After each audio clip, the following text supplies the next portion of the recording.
Ada sudah kita sore hari ini, amin. Saya banyak melihat wajah-wajah yang mungkin saya belum kenal semua, tapi nggak apa-apa. Sangat bersyukur sekali sore hari ini kita bisa berkumpul kembali bersama di minggu ketiga di bulan Juni. Saya mengundang Bapak Ibu semua, mari sebelum kita masuk lebih dalam lagi dalam ibadah kita satukan hati kita sama-sama berdoa. Tuhan Allah yang penuh kasih, Tuhan Allah yang kami sembah dalam nama Tuhan Yesus Kristus. Terima kasih Tuhan, terima kasih Yesus buat penyertaan Tuhan yang begitu sempurna buat setiap kami. Kau tibakan kami tempat ini Tuhan Yesus, kami percaya itu semua bukan karena kuat dan gagah kami Yesus, namun itu semua hanya karena penyertaan Tuhan yang begitu sempurna dalam setiap kehidupan kami. Kami mengucap syukur Tuhan, Kau masih kasih kami kesempatan Tuhan untuk kembali datang ke hadirat-Mu Tuhan.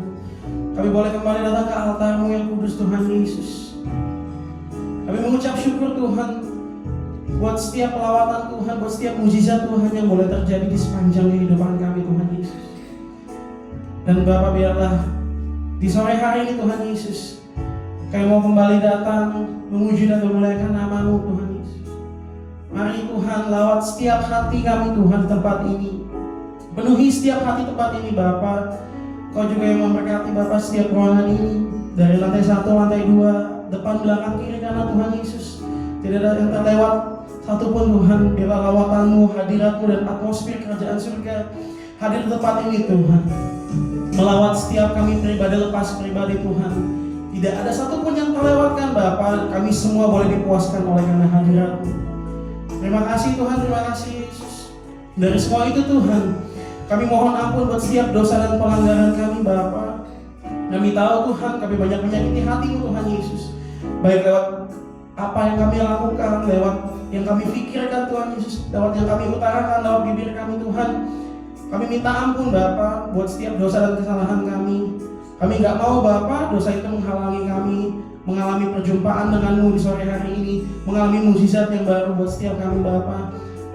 Kami juga berdoa Bapa buat setiap penguasa di udara Tuhan Yesus. Kami mau tolak Bapa setiap roh-roh yang bukan berasal daripada-Mu Tuhan. Hanya di dalam nama Yesus Tuhan, biarlah Engkau saja yang beracara di sore hari ini Tuhan Yesus. Mari penuhi setiap kami Tuhan, lawat setiap kami tempat ini Yesus. Beracaralah Tuhan, ibadah ini milik-Mu Tuhan. Kami milik-Mu Tuhan Yesus. Terima kasih Bapak, terima kasih Yesus. Mari Bapak Ibu, Saudara, mari ambil waktu 1-2 menit. Mari angkat rasa syukur, mengucap syukur buat kasih-Mu. Terima kasih Yesus, mengucap syukur. Terima kasih.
hadirat-Mu Tuhan.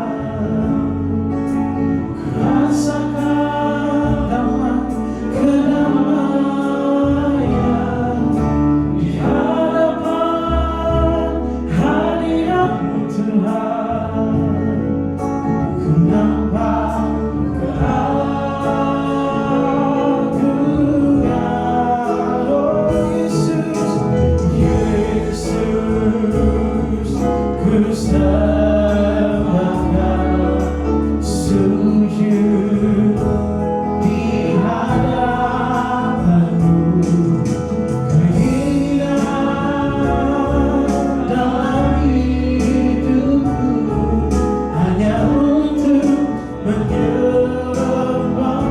Yesus, kami sembah. Yesus, ku sembahkan sujud di hadapan. Keinginan dalam hidupku hanya untuk menyembah-Mu. Lebih lagi, Yesus Tuhan, Yesus, ku sembahkan sujud di hadapan-Mu. Keinginan dalam hidupku hanya untuk menyembah-Mu. Katakan Yesus, Yesus, ku sembahkan sujud di hadapan-Mu. Keinginan dalam hidupku hanya untuk menyembah-Mu. Lebih lagi, katakan Yesus, Yesus, ku sembahkan sujud di hadapan-Mu. Keinginan dalam hidupku hanya untuk menyembah-Mu. Keinginan dalam hidupku hanya untuk menyembah-Mu. Sekali lagi katakan keinginan kami, keinginan dalam hidupku hanya untuk menyembah-Mu.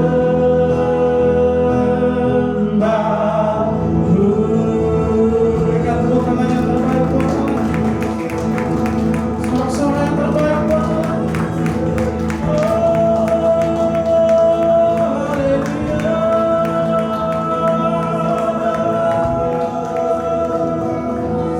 Jesus, we worship you,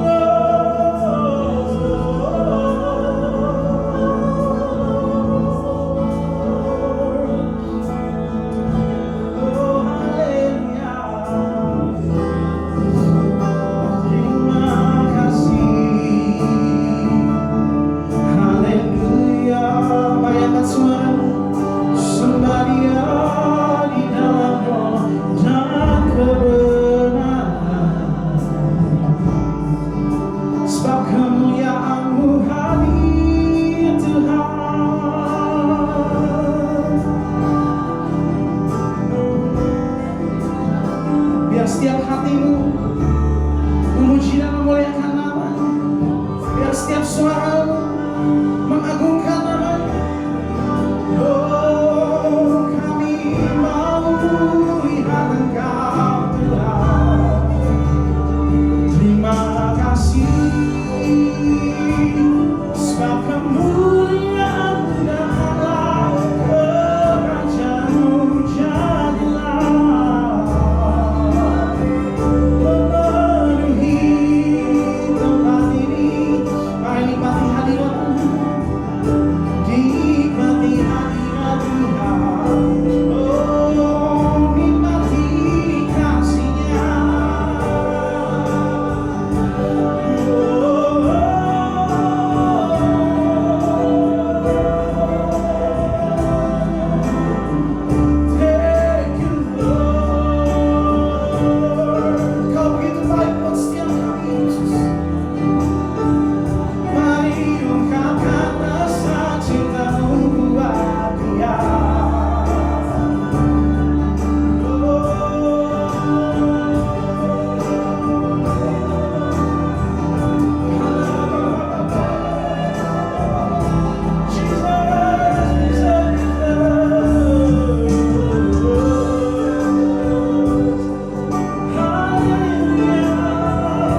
Dan kami sudah percaya Bapak, lawatan itu sudah terjadi buat setiap kami Bapak.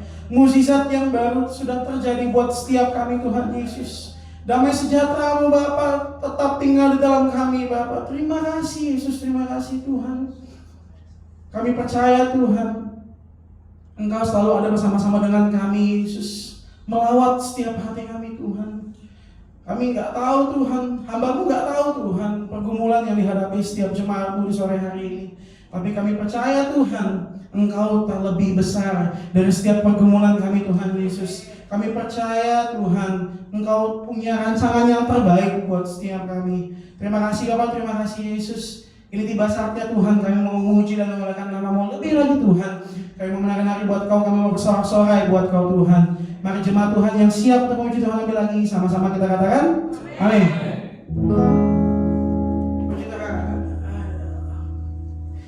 Kita percaya Tuhan Yesus hadir tepat ini, amin. Siapa yang percaya di sini Allah itu sangat baik buat kita?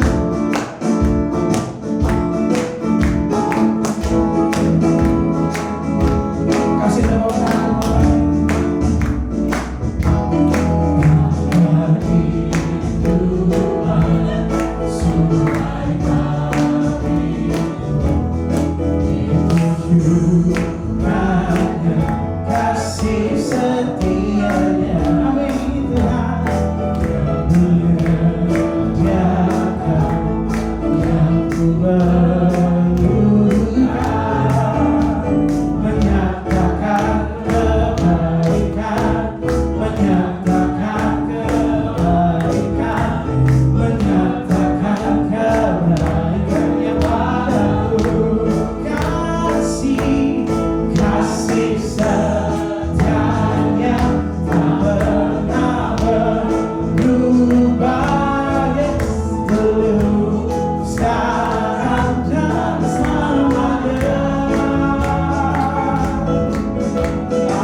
Tuhan itu baik buat kita, amin. Yang mau memuji Tuhan lebih lagi, boleh lambaikan tangannya ke atas. Belum semuanya, yang mau lebih lagi, boleh lambaikan tangannya ke atas semuanya. Kita percaya Allah kita Allah yang dahsyat juga, amin.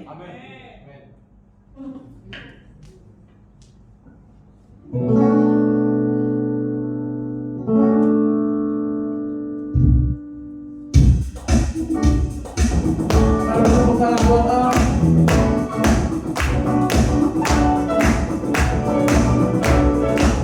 Sebab Kau dahsyat Tuhan.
Saya sampai keliru kan. Coba nggak apa-apa. Puji Tuhan, kini tiba saatnya kita akan masuk kembali dalam hadirat Tuhan. Kita akan mendengarkan sebagian dari firman Tuhan. Namun sebelumnya kita akan memberikan persembahan. Mari saya undang terlebih dahulu kembali, kita sama-sama berdoa. Terima kasih Tuhan, kami percaya Tuhan Engkau Allah kami yang dahsyat. Engkau gunung, batu, dan perlindungan kami Tuhan Yesus. Kau yang melindungi setiap kami Bapa dari setiap mara bahaya, dari setiap apapun Bapa yang gak baik Tuhan Yesus. Kami mengucap syukur Bapa, kami punya Allah yang hebat, kami punya Allah yang besar seperti-Mu Tuhan Yesus. Kami bangga punya Allah seperti-Mu Tuhan. Mari terus sertai langkah kami Tuhan Yesus. Mari terus sertai kehidupan kami Yesus.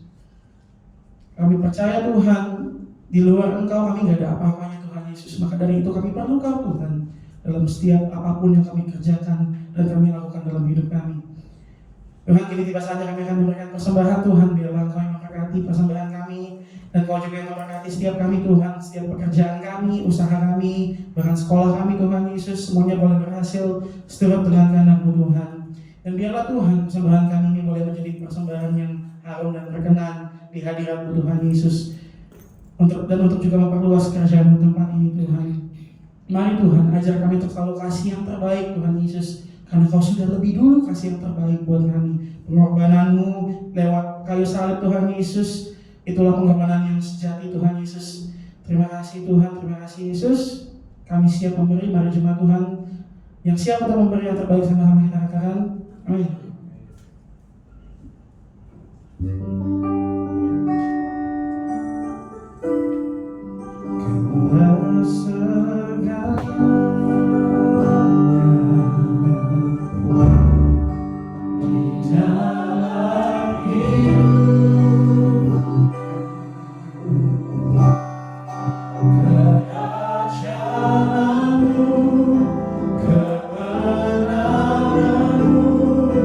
Itu lagi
Bapa dan Rajaku.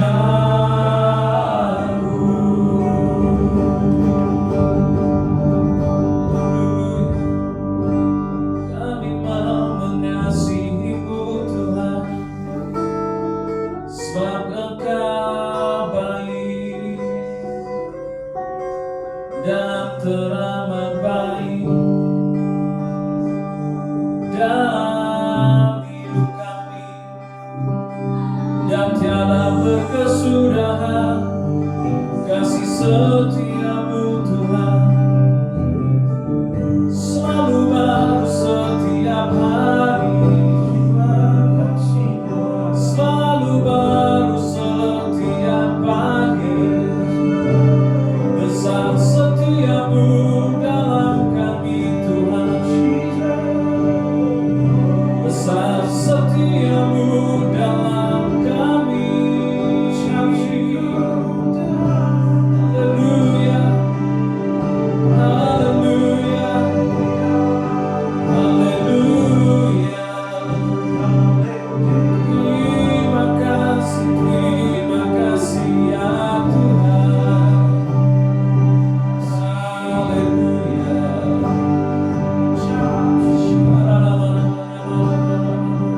Terima kasih Tuhan. Terima kasih Bapa. Haleluya.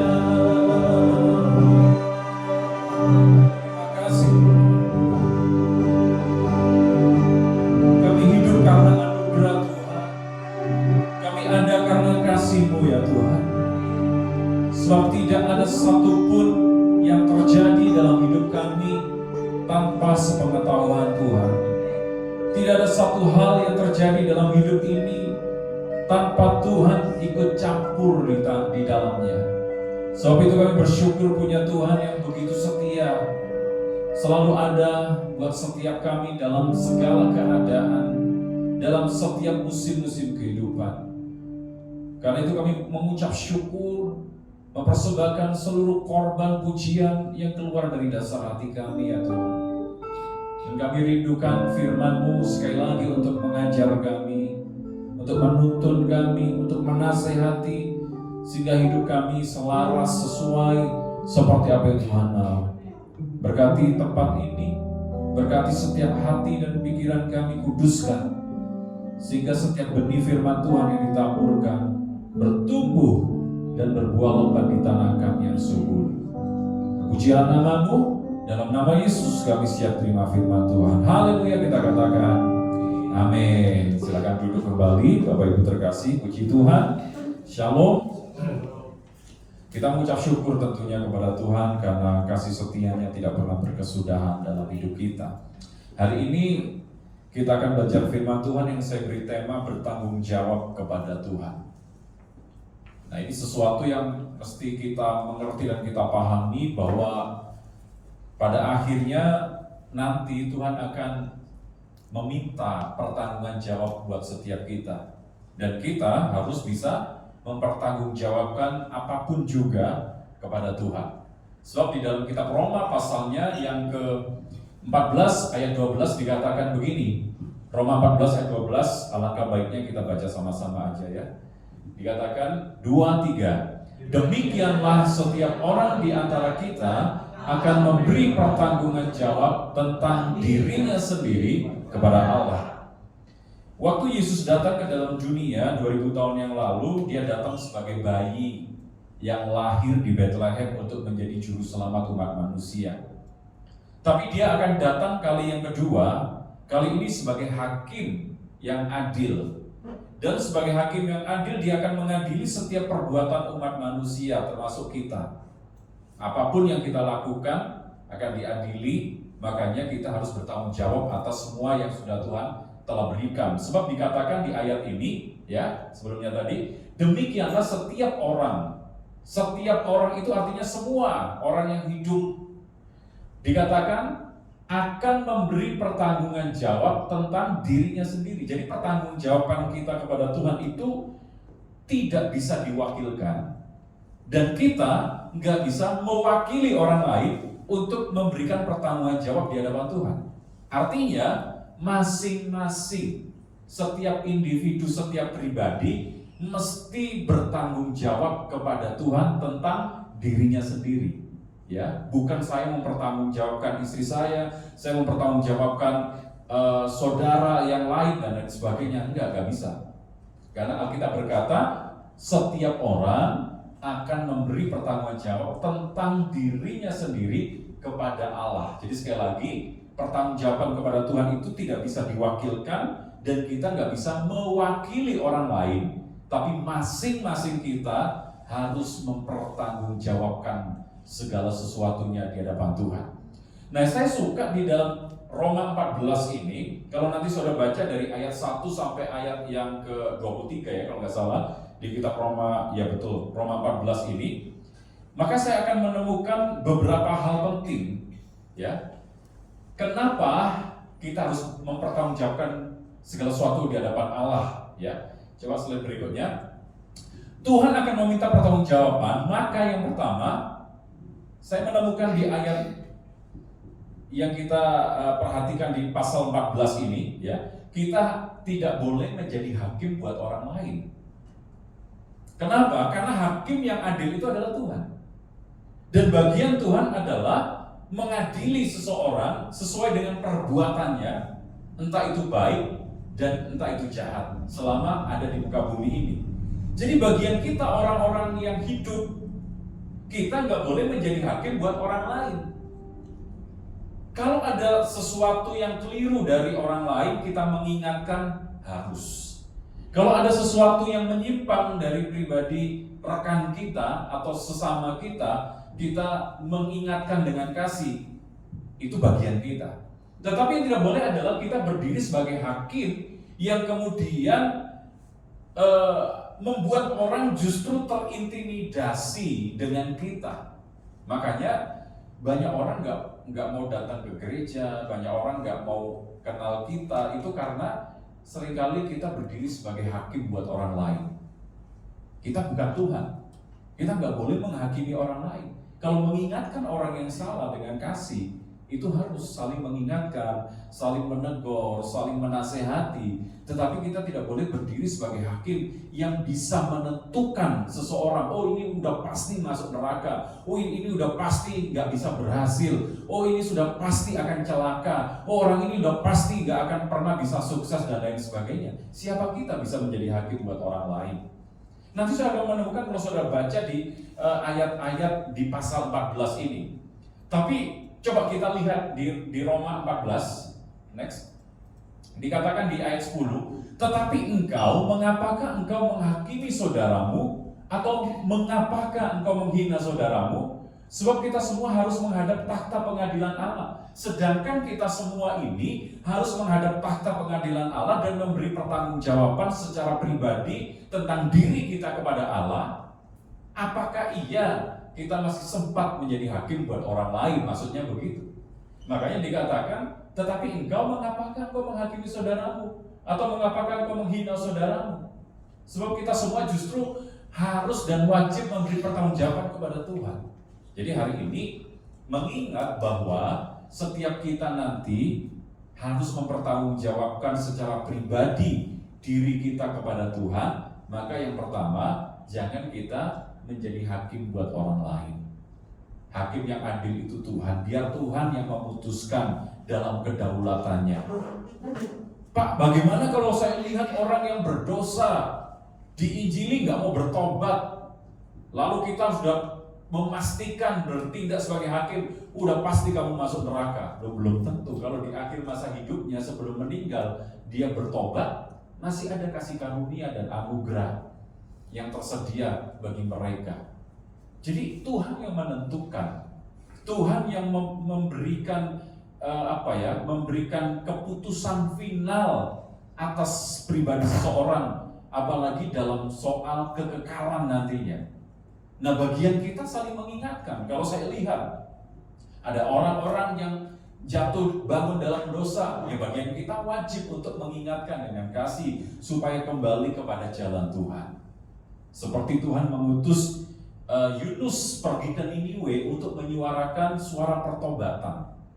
Apa respon mereka? dari rajanya, dari penduduknya sampai hewan ternaknya disuruh berkabung, nggak boleh makan, nggak boleh minum, puasa, merendahkan diri, bertobat, mendengar seruan dari Yunus itu. Dan akhirnya apa? Tuhan yang tadinya merancangkan akan menimpakan malapetaka atas Niniwe, di dalam kitab Yunus dikatakan Tuhan batal menghukum Niniwe karena mereka bertobat mendengar seruan pertobatan yang dibawa oleh Yunus. Nah, bagian kita seperti Yunus, bagikan aja prinsip firman Tuhan tanpa kita menjadi hakim buat mereka. Kalau kita sudah berdiri sebagai hakim, orang akan terintimidasi. Saya nggak mau ketemu orang itu karena selalu kalau ketemu saya dihakimi, ya, saya diperlakukan sebagai orang yang terdakwa, ya. Karena begini, kalau kita lihat dalam sebuah persidangan itu ada terdakwa, ada hakim, ada penasihat hukum, ya, atau apa namanya, ada jaksa, ya, penuntut umum, dan ada pengacara, dan ada terdakwa.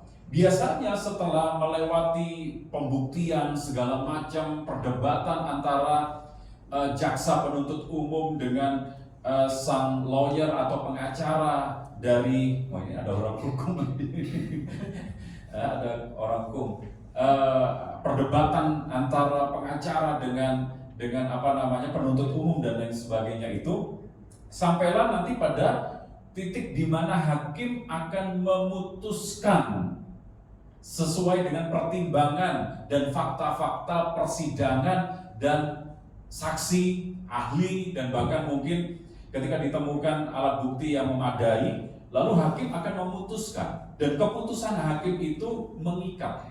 Apalagi kalau kita lihat sekarang sengketa di hasil dari pilpres, lalu kemudian pemilihan legislatif itu kan dibawa ke Mahkamah Konstitusi. Keputusan MK itu sudah nggak bisa diganggu gugat karena nggak ada banding lagi. Ya mungkin kalau keputusan perkara perdata pidana gitu bisa banding lagi, ya. Tapi kalau sudah perkara perselisihan hasil pemilu yang dibawa ke MK, itu sudah nggak ada lagi yang namanya kesempatan untuk banding, karena keputusan hakim itu final dan mengikat secara hukum. Nah, bayangkan kalau kita bertindak sebagai hakim, berarti apa yang kita putuskan itu kan menjadikan orang yang mendengarnya terintimidasi sebagai terdakwa, ya, merasa aduh. Makanya kemarin saya baca postingan dari rekan hamba Tuhan, dia bilang gini, kenapa anak-anak sekarang ini, anak-anak kecil, ya, anak-anak remaja paling males dibawa ke pertemuan keluarga. Di suku-suku tertentu itu kan masih ini, ya, masih banyak yang ada tradisi arisan keluarga tiap sebulan sekali dan lain sebagainya, ya. Kalau zaman dulu anak-anak kecilnya itu sering ikut, tapi sekarang sudah jarang. Kenapa? Karena merasa terintimidasi kalau ikut. Nanti ditanyain, kamu sudah kelas berapa? Kamu sekolah di mana? Pertanyaannya banyak. Ya, pertanyaan yang ditujukan itu bukan hanya pertanyaan-pertanyaan yang basa-basi, tapi yang arahnya justru menghakimi kadang-kadang. Bayangkan aja misalnya yang sudah lajang, belum juga menikah, ya, dalam pertemuan itu seakan-akan diadili. Kok udah umur sekian belum menikah? Hati-hati loh jadi perawan tua, hati-hati loh jadi perjaka lapuk, gitu kan? Hati-hati nanti nggak dapat jodoh, ya. Jadi akhirnya di dalam pertemuan itu orang bertindak sebagai hakim dan mengintimidasi orang lain. Di gereja juga banyak orang seperti itu, ya. Kita tentunya nggak kompromi dengan dosa. Sama seperti Yesus nggak pernah kompromi dengan perbuatan dosa.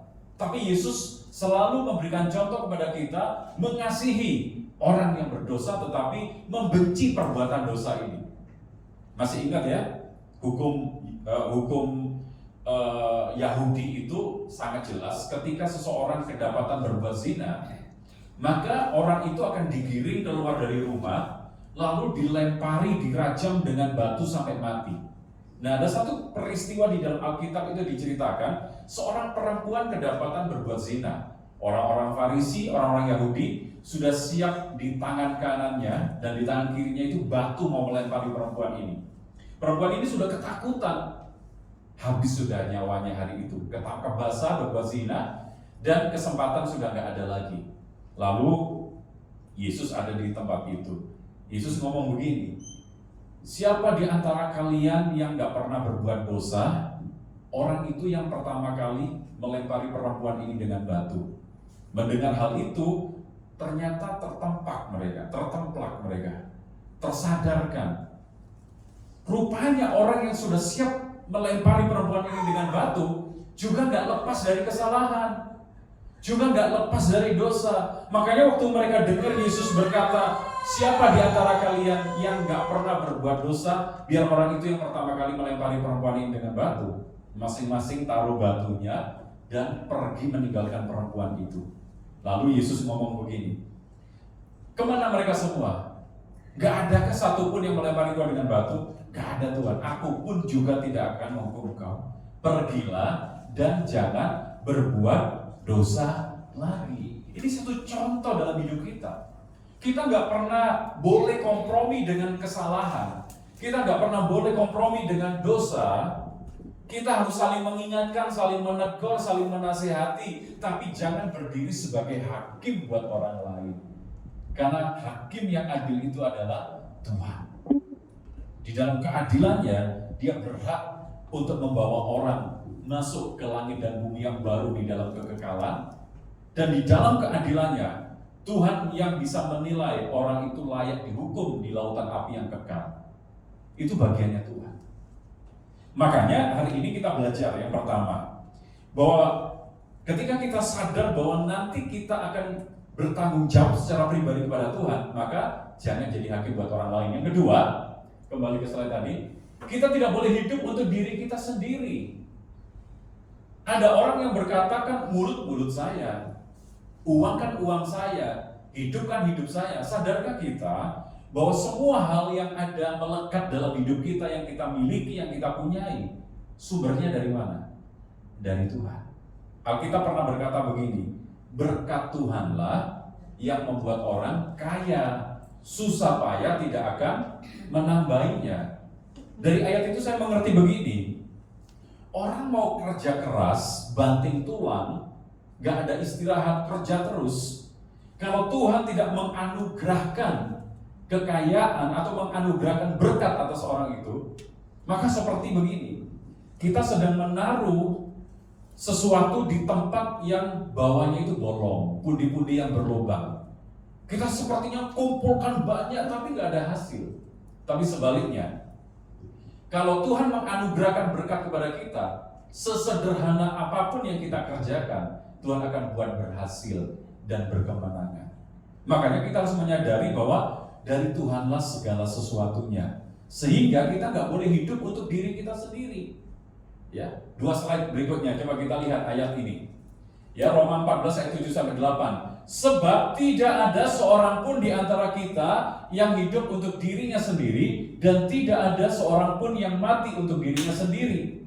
Sebab jika kita hidup untuk Tuhan, dan jika kita mati untuk Tuhan. Jadi baik hidup atau mati kita adalah milik Tuhan. Nah, coba pikirkan sekarang begini, bahwa ternyata hidup yang kita jalani sekarang bukan milik kita sendiri. Kenapa? Karena kita sudah ditebus dengan darahnya yang mahal. Ada satu literatur yang saya baca, tradisi Tiongkok kuno, ketika seorang berhutang, maka orang yang berhutang kepada seseorang itu, orang yang punya uang dan dihutangi itu akan menempel surat hutang di pintunya. Dan kapan itu akan diambil? Ketika dia sudah lunas membayar atau ada orang yang menebus hutangnya. Maka surat hutang yang ditempel di pintunya itu sebagai tanda bahwa orang ini punya hutang terhadap dia. Ya, orang yang menebus yang berhak mengambilnya. Nah, Yesus sudah tebus kita di atas kayu salib. Artinya hidup kita ini dimiliki oleh Tuhan, dan hidup kita miliknya Tuhan. Karena nggak ada seorang pun yang bisa hidup karena memang sebagaimana mestinya bergulir begitu, gak bisa. Yang membuat kita masih hidup, bergerak, ada sampai hari ini, itu karena Tuhan masih menghendakinya. Coba kalau Tuhan gak menghendakinya, kita gak hidup, kita gak ada. Bahkan Alkitab katakan kejadian kita itu dahsyat dan luar biasa.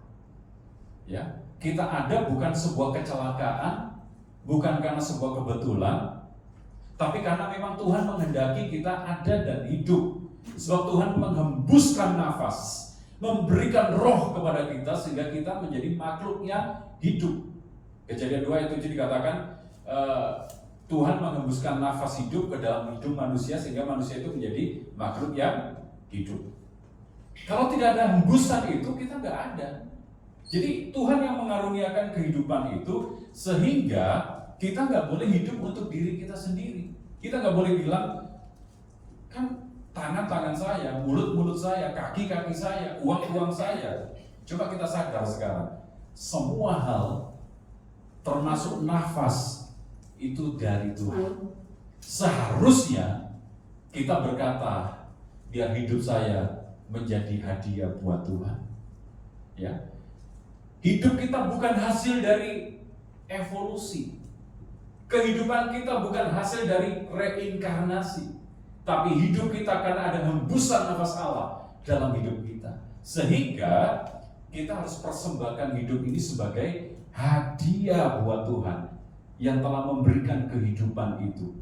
Makanya dikatakan tadi, sebab tidak ada seorang pun di antara kita yang hidup untuk dirinya sendiri, dan tidak ada seorang pun yang mati untuk dirinya sendiri. Sebab jika kita hidup untuk Tuhan, dan jika kita mati untuk Tuhan. Jadi kalau kita hidup sampai hari ini, pastikan yang pertama, kita berpikir apa yang bisa kita lakukan untuk menyenangkan Tuhan. Bukan kita berpikir yang salah, apa yang saya harus lakukan untuk kesenangan saya.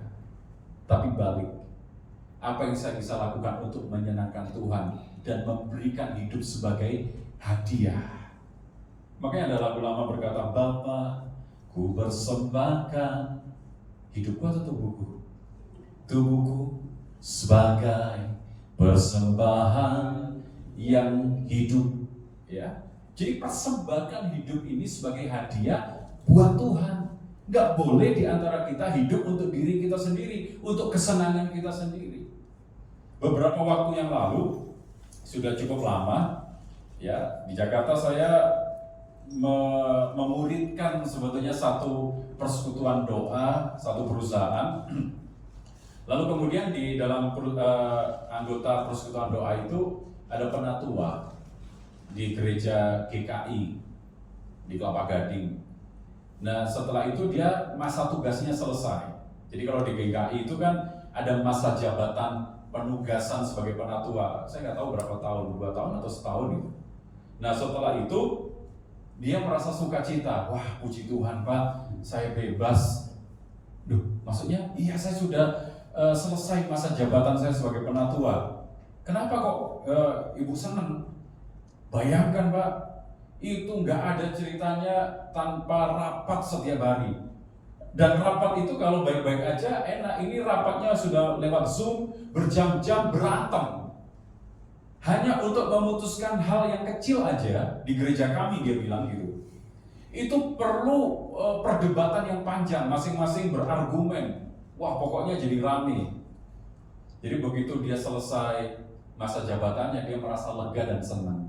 Saya bilang begini, Bu, harusnya melayani Tuhan itu nggak ada kata pensiun, nggak ada batasannya. Karena melayani Tuhan itu sebagai bentuk kita mengabdikan diri kita, dan hanya itu yang bisa kita lakukan paling tidak untuk mengucap syukur buat semua yang sudah Tuhan berikan. Dan itu pun saya pikir nggak bisa membalas semua apa yang sudah Tuhan berikan. Ya, dengan kita memberi hidup untuk melayani itu pun kita nggak bisa untuk membalas semua kebaikan Tuhan. Dengan apa akan ku balas segala kebaikanmu? Nggak ada, nggak bisa kita balasnya. Kalau kita melayani itu kita memberi hidup untuk Tuhan, mengabdi kepada Dia. Karena kita sadar nggak ada seorang pun yang hidup untuk dirinya sendiri.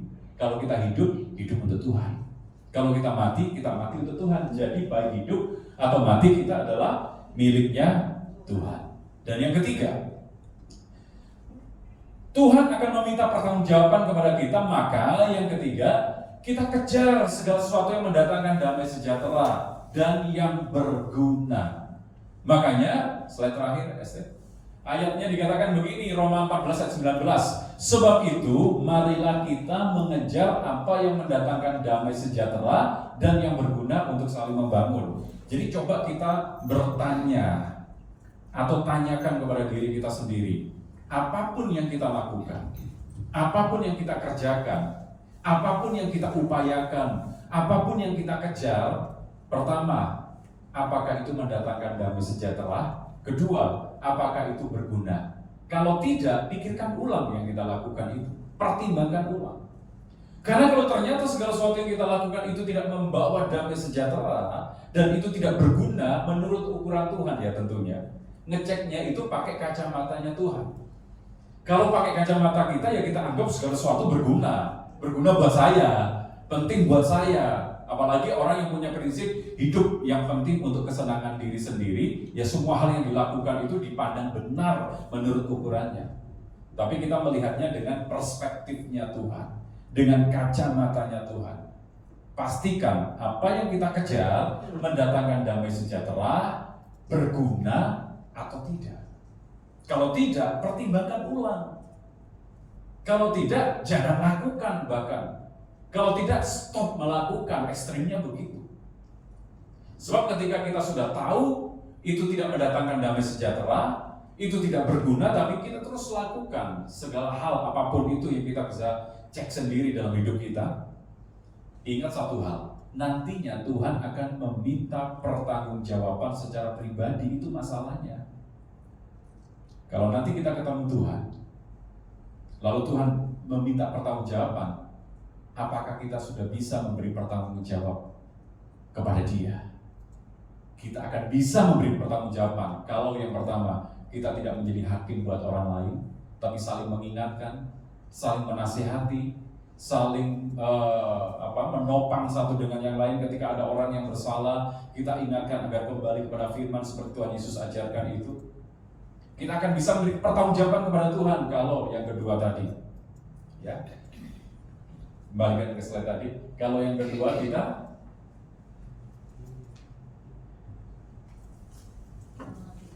tidak menghakimi yang pertama, ya. Kita tidak hidup untuk diri kita sendiri, tetapi hidup untuk Tuhan. Kita tidak mengejar kesenangan sendiri, tetapi hidup menjadi hadiah buat Tuhan. Dan yang ketiga, kita bisa mempertanggungjawabkan di hadapan Tuhan nantinya kalau kita mengejar segala sesuatu yang mendatangkan damai sejahtera dan yang berguna. Karena itu saya berdoa supaya setiap kita yang ada di tempat ini adalah orang-orang yang nantinya bisa memberikan pertanggungjawaban kepada Tuhan. Karena pertanggungjawaban itu secara pribadi, individu per individu, personal, gak bisa diwakili oleh orang lain. Saya nggak bisa mewakili saudara untuk memberi pertanggungjawaban kepada Tuhan, tapi saudara sendiri, saya sendiri harus memberi pertanggungjawaban kepada Tuhan. Kiranya firman Tuhan ini menolong kita untuk kita menjadi orang-orang yang bertanggung jawab kepada Tuhan. Mari kita bangkit berdiri, main musik bisa maju ke depan. Kita naikkan satu pujian refnya aja. Kalau ku hidup bagimu, hatiku tetap menyembahmu. Terima kasih Tuhan, terima kasih Bapak.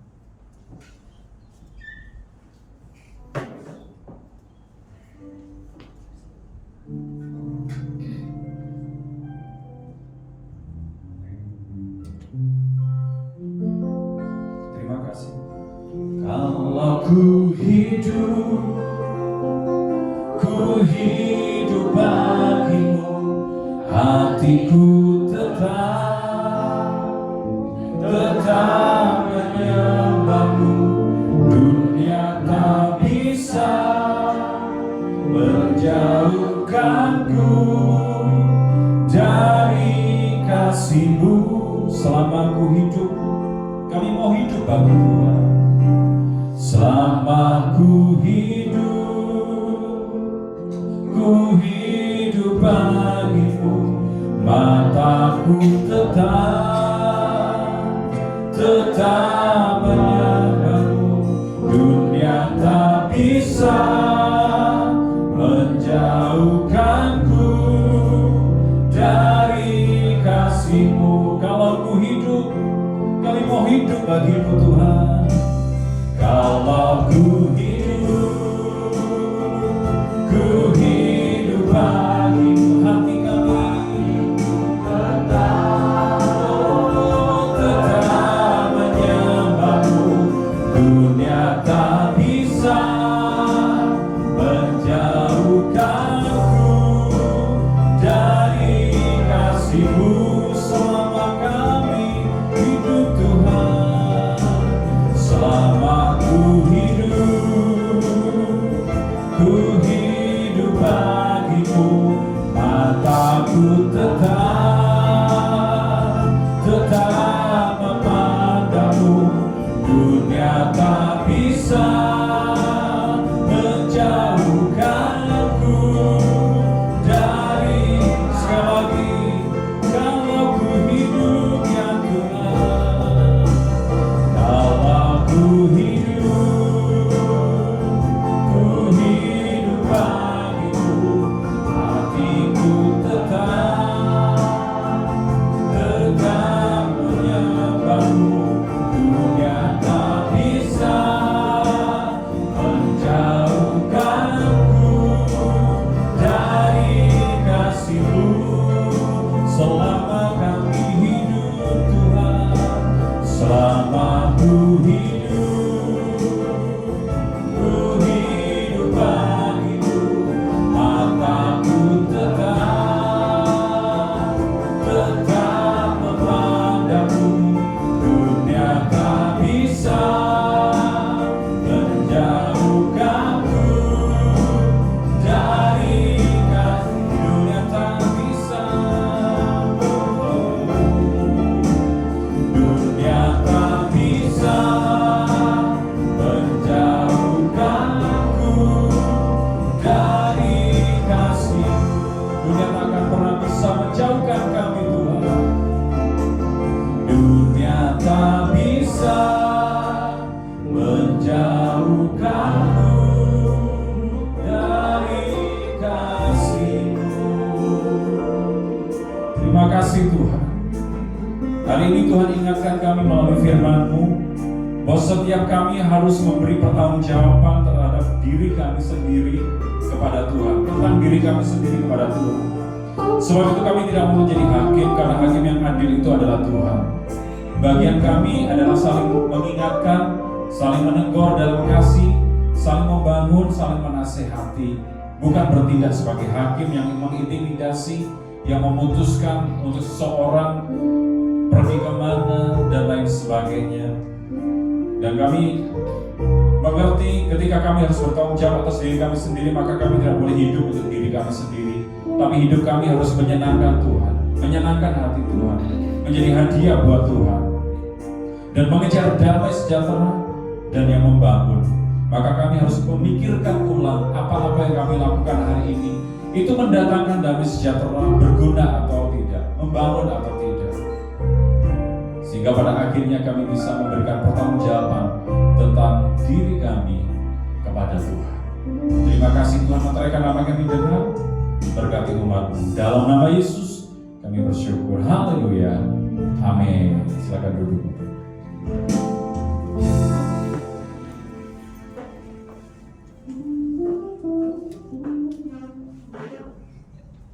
Baik, shalom Bapak Ibu. Shalom. Diberkati dengan firman hari ini. Kita dapat pelajaran baru ya, bahwa kita semua one day kita harus mempertanggungjawabkan hidup kita di hadapan Tuhan.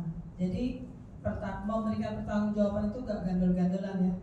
Kalau gandel Gusti ya wajib, tapi kalau pertanggungjawaban sama Tuhan ya DWA. DW. Masing-masing. Oke.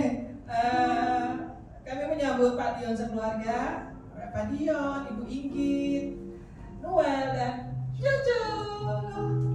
Selamat datang dalam ibadah home. Beliau ini adalah jemaat kami di Jakarta ya. Dan puji Tuhan bisa bersama-sama dengan kita sore hari ini. Terus apalagi ya, minggu depan kita akan dilayani oleh Ibu Esther Leni Windriyance, Master of Ministry, benar ya, Amin. Ya, beliau mengembalakan sebuah jemaat di Denpasar, Bali, tapi domisilinya ya di Malang. Ya, mari kita mempersiapkan untuk ibadah minggu depan. Tetap semangat. Puji Tuhan, itu aja. Kita berdoa untuk teman-teman kita yang tidak bisa hadir hari ini. Apapun kesibukan mereka, mungkin ada kegiatan karena ini very long weekend ya. Jadi banyak yang berlibur mungkin. Tapi kita percaya bahwa pertemuan kita tidak boleh menjauhkan diri dari pertemuan-pertemuan ibadah yang memang harus kita hadiri. Itu aja dari kami. Kita akan masuk dalam doa syafaat, setelah itu doa berkat, dan kita akan menutup ibadah kita. Mari kita bangkit berdiri. Kiranya.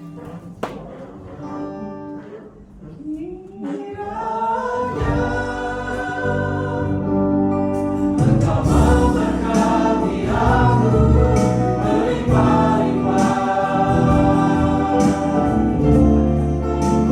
dan memperluas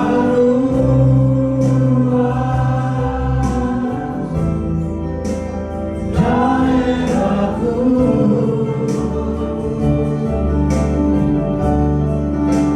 Dan kiranya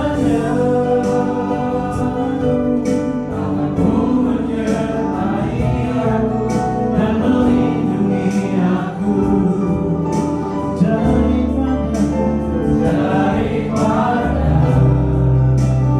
malapetaka,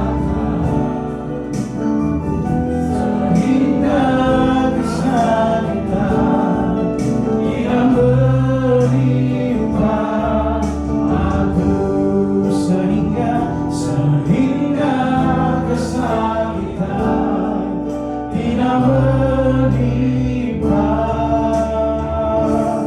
aku.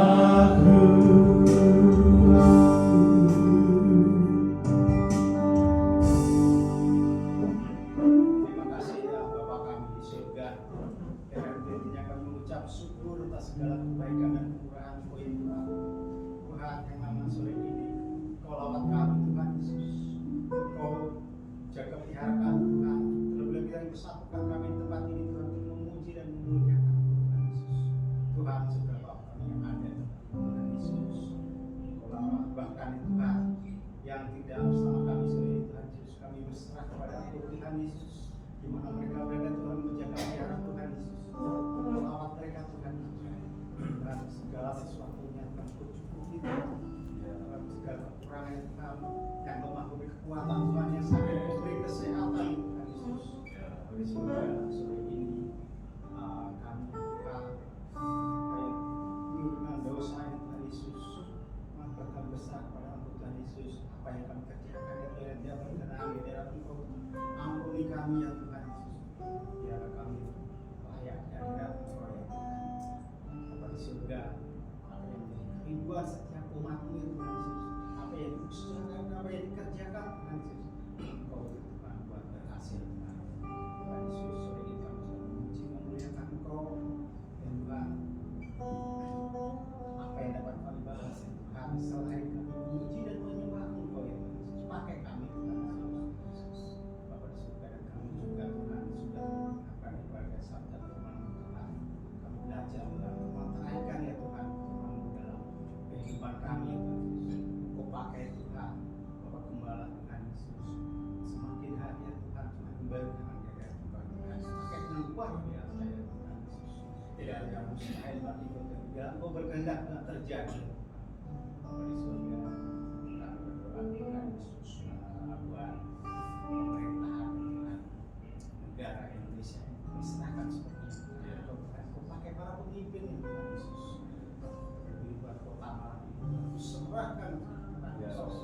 Mari Tuhan, Engkau hadir Tuhan. Engkau ada Tuhan Yesus. Ya Tuhan juga berdoa bahwa lingkungan di tempat ini Tuhan Yesus ada satu lagi dua Bapa di surga. Penyertaan nyata terjadi dalam ini. Kami beri ibadah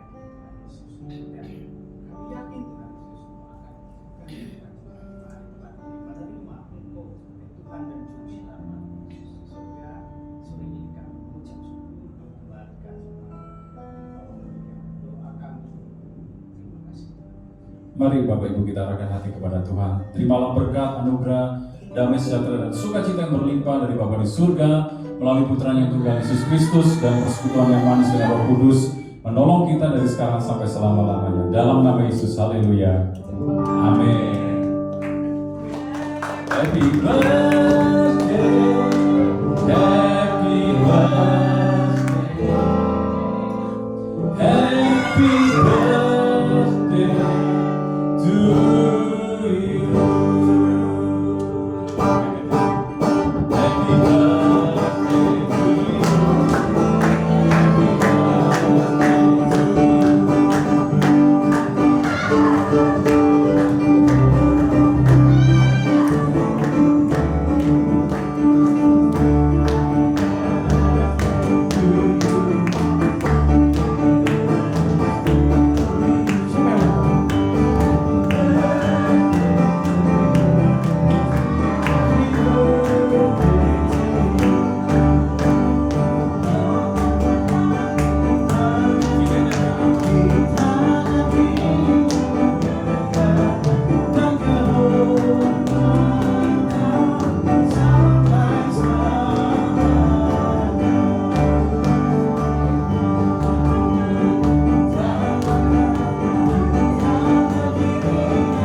Selamat ulang tahun, Bu Lia. Yuk kita berdoa buat Bu Lia. Mari kita berdoa.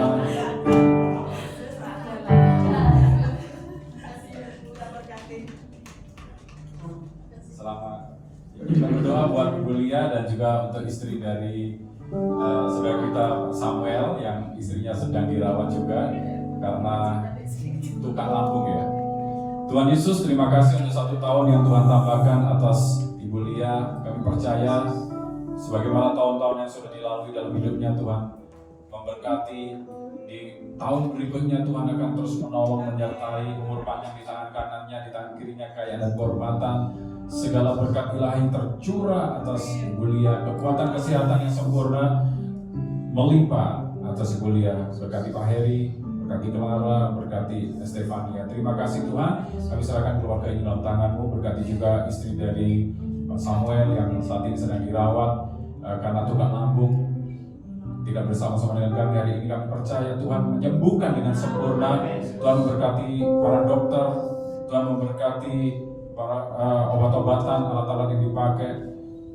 Kuasa-Mu bekerja dengan sempurna untuk memulihkan, menyembuhkan dengan sempurna. Terima kasih Tuhan. Dalam nama Yesus yang bersyukur. Amin. Tuhan memberkati.